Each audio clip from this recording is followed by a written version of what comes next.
나누고 또 기쁨을 서로 함께 나누는 그런 은혜의 시간 되기를 바랍니다.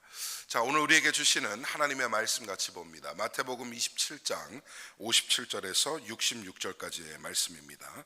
마태복음 27장 57절에서 66절까지의 말씀, 우리 한 목소리로 함께 봉독해 올리겠습니다. 시작. 저물었을 때에 아리마대의 부자 요셉이라 하는 사람이 왔으니 그도 예수의 제자라.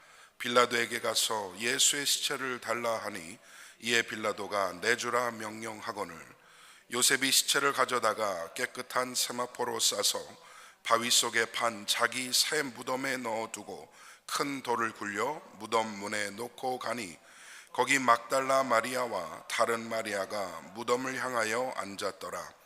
그 이튿날은 준비일 다음 날이라.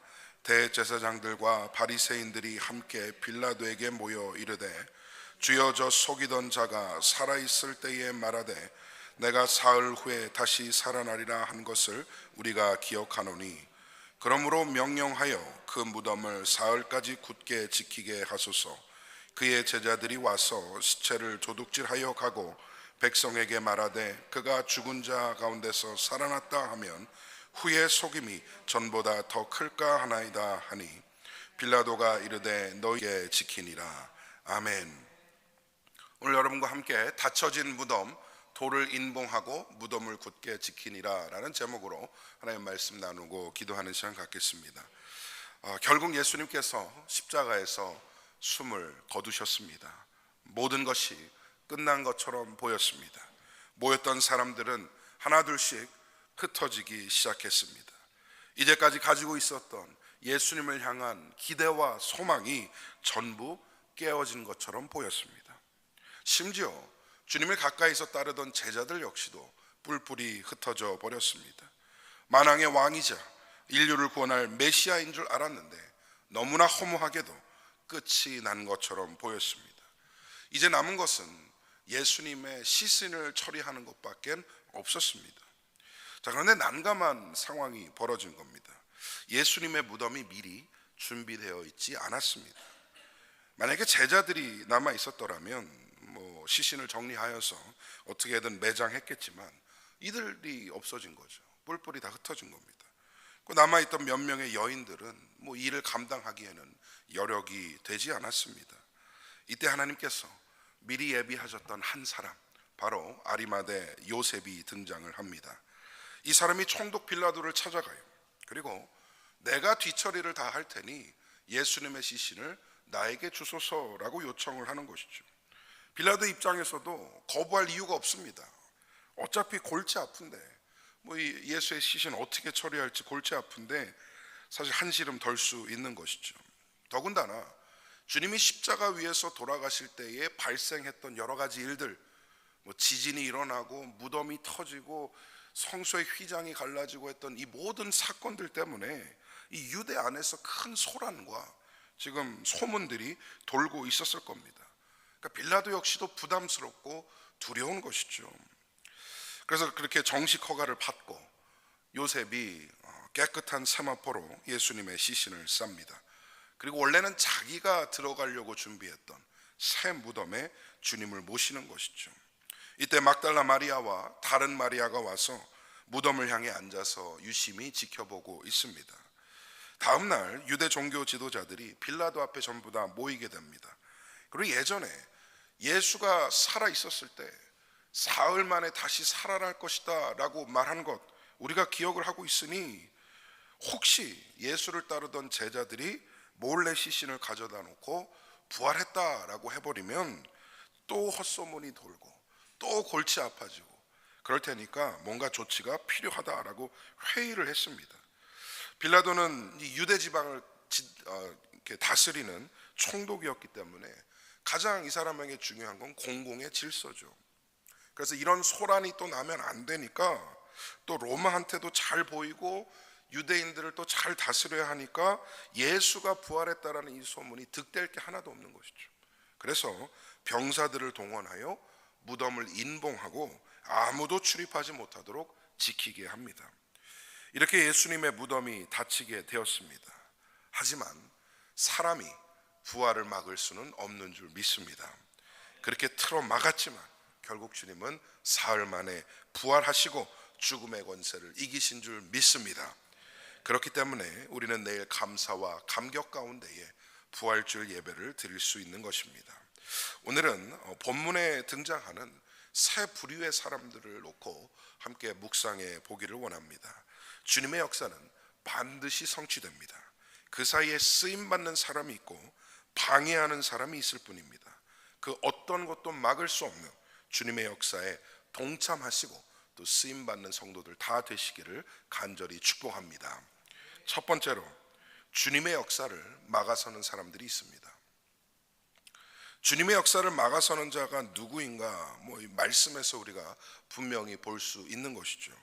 대제사장들과 바리새인들 그리고 빌라도로 묶여지는 이 사회의 지도층들입니다. 정확히 말하면 유대 종교 지도자들이죠.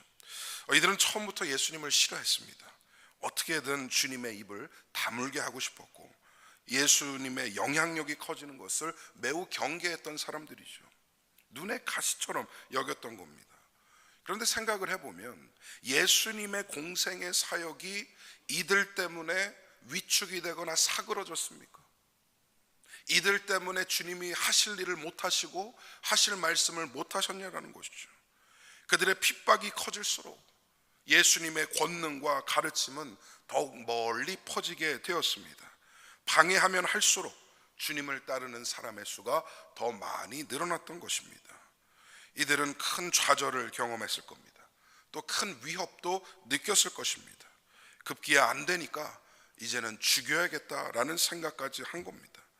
그렇게 사이가 안 좋던 바리새인과 사두개인들이 이들은 사이가 안 좋은 사이죠. 한쪽은 부활을 믿고 한쪽은 부활을 믿지 않고 신학적으로 다른, 그래서 그렇게 사이가 안 좋고 아웅다웅하던 사이인데 이들이 유일하게 한 마음으로 묶이는 게 있었어요. 그게 뭐냐? 예수를 잡아 죽여야겠다라는 그 모의하는 데는 한 마음으로 모인 것이죠. 평소에 지속적으로 긴장감이 있었던 정치 지도자 빌라도와도, 여러분 빌라도가 어떤 존재? 로마의 총독이잖아요. 유대를 다스리는, 그러니까 유대인들 입장에서는 압제자죠. 압제자. 사이가 좋을 수가 없습니다. 그런데도 불구하고 다 맞아떨어져서 한 통속이 되는 겁니다. 여러분 사람이 참 신기합니다. 선하고 긍정적인 일을 하는 데는 마음이 잘 모이지 않아요. 그런데 부정적인 일, 악한 일을 도모하는 데는 그렇게 잘 연합이 되더라고요. 모함하고 계략하고 불평하는 일에는 신기하게도 사람들이 잘 모입니다. 그런데 역사를 보면, 또 이렇게 목회를 하면서 지나다 보면 부정적인 역사로 모인 마음은 한순간에 터지더라고요. 그리고 흔적도 없이 사라져 버립니다. 결국 예루살렘 성전이 로마에 무너질 때에 유대 지도자들 어떻게 됐습니까? 디아스포라로 다 뿔뿔이 흩어지게 되었습니다. 저는 이들 보면서 신기한 것을 하나 발견을 했습니다. 그게 뭐냐 하면, 분명히 예수님은 다시 부활하실 것을 미리부터 말씀하셨어요. 십자가 사건을 지나는 동안 제자들이나 예수님을 추종했던 사람들은 그 말씀을 기억하는 것처럼 보이는 사람이 하나도 없어요. 다 그냥 끝났다라고 생각하고 흩어졌잖아요. 다들 실망하고 낙심하기 바빴지 이 부활의 약속을 상기하고 믿은 사람이 없어 보인다는 겁니다. 그런데 엉뚱하게도 이 사람들이 그 말씀을 기억해요. 예수님을 믿지 않는 사람들, 아니 예수님을 십자가에 못 박았던 그 사람들이 부활에 대한 말씀을 먼저 기억하고 상기한다는 것입니다. 놀랍지 않습니까? 베드로도 못 믿고 기억하지 못했던 그 부활의 약속을 이 유대 종교 지도자들이 먼저 기억하고 생각했다는 것입니다. 물론 그 말씀을 온전히 믿어서가 아니라 그 음모를 막기 위해서 그들은 그 생각을 했던 것이죠. 그래서 어떻게든 무덤을 지켜서 예수가 다시 살아났다라는 말이 나오지 못하도록 결단을 내렸습니다. 예수님 부활의 역사를 막아서려고 했으나 이들은 결국 성공하지 못했습니다. 주님은 사람의 계략에 영향을 받는 분이 아닙니다. 주님의 뜻을 가로막는 자는 스스로 죄악과 불순종에 빠질 뿐인 것이죠. 우리는 주님을 방해하는 자 되지 말아야 합니다. 어차피 성취될 하나님의 뜻이라면 그 일에 오히려 동참하고 쓰임받는 은혜가 우리 모두에게 있기를 간절히 소망합니다. 두 번째로 주님의 역사를 기다리던 자들이 있었습니다. 본문 61절에 두 여인이 무덤을 향하여 앉았다라고 기록을 합니다. 먼저 막달라 마리아가 있었고요. 이 막달라 지역의 출신의 마리아라는 그런 이름을 가진 여인입니다. 근데 흔히 우리가 이 여인에 대해서 오해하는 게 하나가 있어요. 뭐냐면 그가 매춘부라라는 인식을 갖고 있는 것이죠. 누가복음 7장에 그 동네에 죄를 지은 한 여자가 등장을 하는데 막달라 마리아 아닌가 이렇게 추측을 하고, 또 유명한 사건이죠. 요한복음 8장에 간음하다 붙잡혀서 예수님 앞에 끌려나왔던 그 여인이 또 막달라 마리아가 아닌가 추정하기도 합니다. 그런데 성경은 한 번도 그 여인이 누구인지 밝히지 않습니다. 이 여인이 막달라 마리아라는 사실이 전혀 근거가 없다라는 것이죠. 그래서 우리도 오해를 좀 풀어야겠습니다. 또 다른 마리아도 등장을 하죠. 이 마리아는 야고보와 요셉의 어머니 마리아를 지칭하는 겁니다. 예수님 당시에 마리아라는 이름이 너무나 많았던 것 같아요. 신약에만 6명이 등장을 합니다. 이 두 여인이 아리마대 요셉이 예수님을 장사할 때 무덤을 찾아가서 그 앞에서 이렇게 지켜보고 있는 것입니다. 이들의 마음이 무엇이었을까 우리가 자세히 알 수는 없습니다. 로마법에 의하면 처형을 당한 자를 위해 애도하는 것은 금지되어 있었습니다. 철저하게. 그래서 조용히 주님의 죽음을 애도하는 마음도 있었을 것이고, 앞으로 어떤 역사가 일어날지 모르니 기다리는 마음도 있었을지 모르겠습니다. 한 가지 분명한 것은 두 사람 이상의 증인이 법적인 효력을 가졌던 그 당시의 문화를 생각해 봤을 때 예수님의 죽으심과 예수님의 장사됨이 분명한 사실로 드러난다는 것이죠. 이 무덤에만 요셉을 포함해서 이 두 여인 총 3사람이 적어도 목격하였고 그것을 증거하였기 때문입니다. 이 두 여인의 모습을 통해 우리가 느끼는 바가 있습니다. 주님의 역사에는 그 이루심을 애타게 기다리고 소망하는, 바라보는 사람들이 있다라는 것이죠. 비록 큰 일을 이룰 만한 상황이나 능력이 되지는 못해도 바라는 성도에게 주님은 큰 은혜를 부어주십니다. 결국 이들이 부활의 첫 목격자들이 되었고 부활의 소식을 전하는 메신저가 되는 그런 은혜를 경험하지 않았습니까? 여러분의 삶 가운데에 주님의 역사를 바라보고 기다리는 그런 신앙을 지키시기를 바랍니다. 하나님께서 그 간절한 마음을 보시고 예상치 못한 은혜를 부어주시며 크게 쓰임받게 하실 줄 믿어 의심치 않습니다. 마지막 세 번째로 주님의 역사에 쓰임받는 자가 있습니다. 오늘 스토리에서 매우 중요하게 소개되는 인물이 있습니다. 아리마대라는 지역 출신으로 오늘 본문에 부자라고 소개가 되어 있는 요셉입니다. 마가복음 15장에 의하면 이 아리마대 요셉은 이 사람은 존경받는 공회원이요 하나님의 나라를 기다리는 자라고 말씀합니다. 그러니까 유대인이자 종교 지도자인데 예수님을 믿게 된 사람이에요. 아마도 이 유대교의 최고의 위치에 있던 사람이니까 쉽사리 자신의 신앙을 드러내지는 못했을 것 같아요. 그럼에도 불구하고 누가복음 23장에 보면 이 요셉은 예수님을 잡아 죽이자라는 그 모의에 찬성하지 않은 선하고 의로운 사람이었음을 우리가 알 수 있습니다. 이 요셉이 가장 필요할 때 쓰임받는 사람으로 나타나는 것이죠. 그는 아마도 자신의 장례를 미리 준비하려고 무덤을 예비해 놨던 것으로 보입니다. 미래를 대비하는 지혜가 있었던 사람인 것이죠. 유대 장례 문화는 땅을 파서 시신을 묻지 않고 주로 바위에 구멍을 내서 묘지를 만들었습니다. 그러니까 그럴 만한 여력이 있어야 좋은 동굴도 미리 준비하고 무덤을 예비할 수 있었던 것이죠. 근데 반대로 예수님은 어떠하셨습니까? 여우도 굴이 있고 공중에 새도 집이 있으되 인자는 머리 둘 곳이 없도다라는 말씀처럼 나그네 인생을 사셨습니다. 어쩌면 미리 준비된 무덤이 없었던 것이 당연한지도 모르겠습니다. 막상 십자가에 돌아가시니까 뒷수습을 어떻게 해야 될지 모르는 상황입니다. 제자들도 없어졌고 미리 예비된 매장지도 없었고 난감한 것이죠. 그런데 하나님은 그때 아리마대 요셉이라는 인물을 준비시키시고 때가 되니 장래를 위하여 예비된 그 쓰임을 받게 된 것입니다. 주님의 역사에 예상치 못하게 쓰임받는 사람이 등장하기도 합니다. 사람의 눈에는 갑자기 등장한 것 같지만 하나님은 미리부터 예비하시고 선택하시고 준비하신 것입니다. 결정적인 때에 나를 사용하고자 하시는 주님을 기대하시기를 바랍니다. 그리고 그 순간 쓰임받기 위해 스스로를 준비하는 신앙을 지키시기를 바랍니다. 쓰임받은 이후에는 무대 뒤로 조용히 사라져도 상관없습니다. 아리마대 요셉은 오늘 사건 이후로 더 이상 언급되지 않습니다.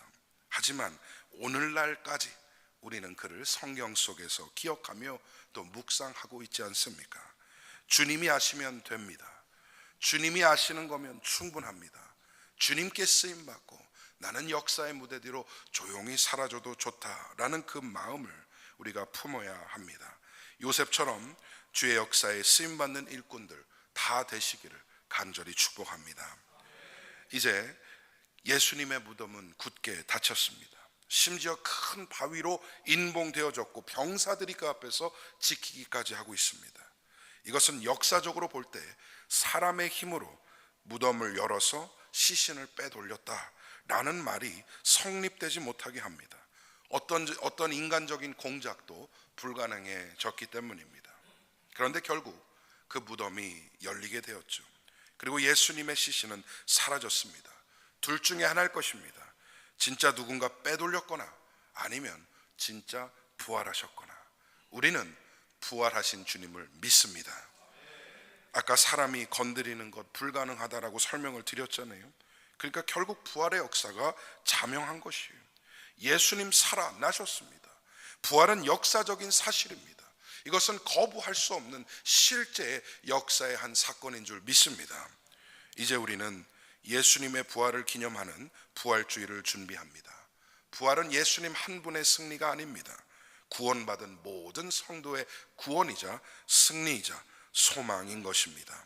가장 어두운 시간에도 주의 역사는 흘러가고 있습니다.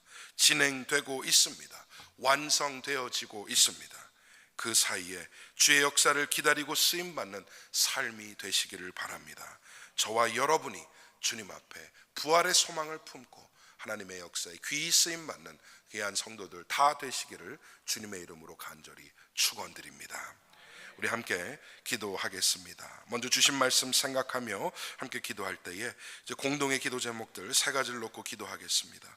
부활의 소망과 기쁨이 가득한 신앙을 지키게 하여 주시옵소서. 하나님, 부활절에만 부활을 생각하는 것이 아니라 우리가 매일매일 부활하신 예수님을 품고 나도 언젠가 부활할 것이라는 그 믿음 가운데 나아갈 수 있도록 인도하여 주시옵소서. 우리의 가정들을 복되게 하여 주시고 어려움을 이겨내고 승리를 이루게 하여 주옵소서. 특히 오늘 우리 자녀들을 위해 기도하기를 원합니다. 하나님, 우리 자녀들의 앞날을 주님께서 인도하여 주시고 귀한 믿음의 가정들이 다 될 수 있도록 역사하여 주시옵소서.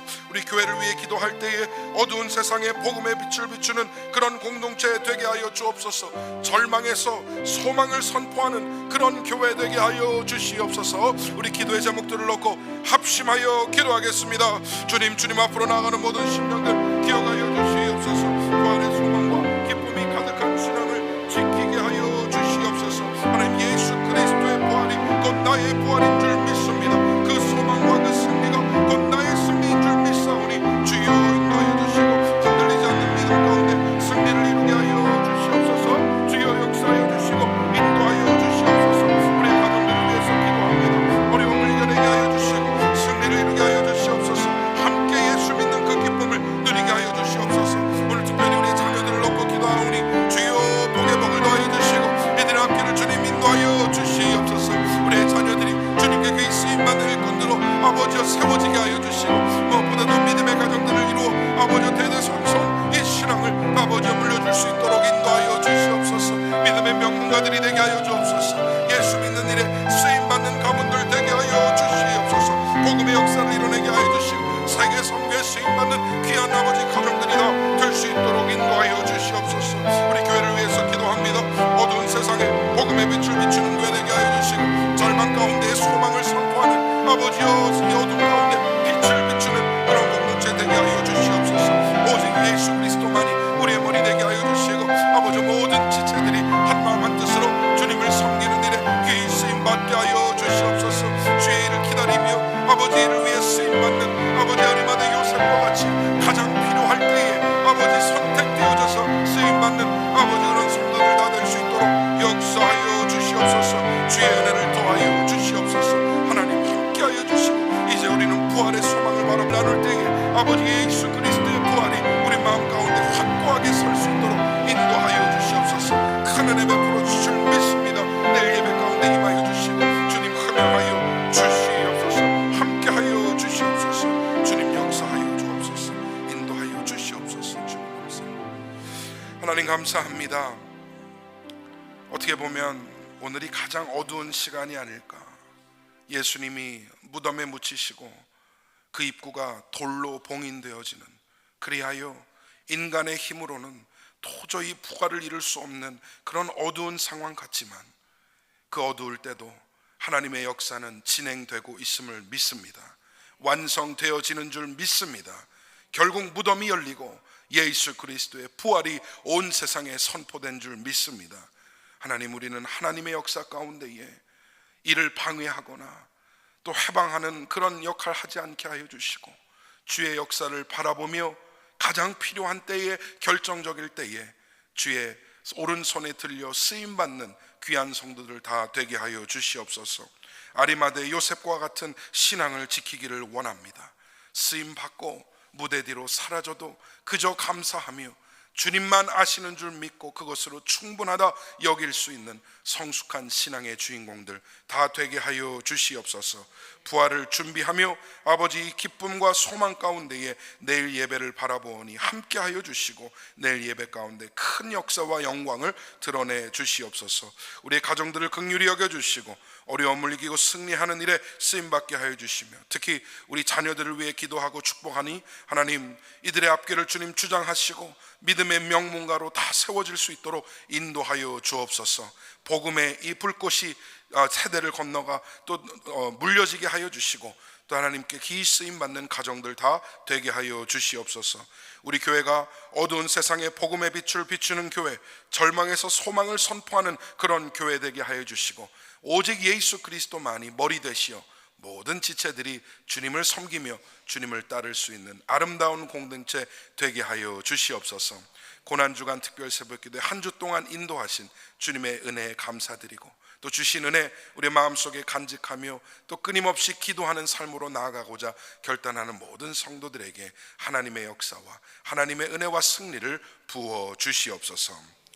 지금은 우리를 죄에서 구속하신 예수 그리스도의 은혜와 하나님 아버지의 극진하신 사랑하심과 성령님의 감화 감동 교통하심이 예수 그리스도의 십자가 죽으심과 부활하심을 굳게 믿고 그 마음 가운데에 오직 주님을 향한 신앙으로 승리하고자 결단하며 하나님의 도우심을 간구하는 모든 심령들과 허락하신 가정과 생업과 사랑하는 자녀들 위해 지금으로부터 영원토록 함께 있을지어다. 아멘.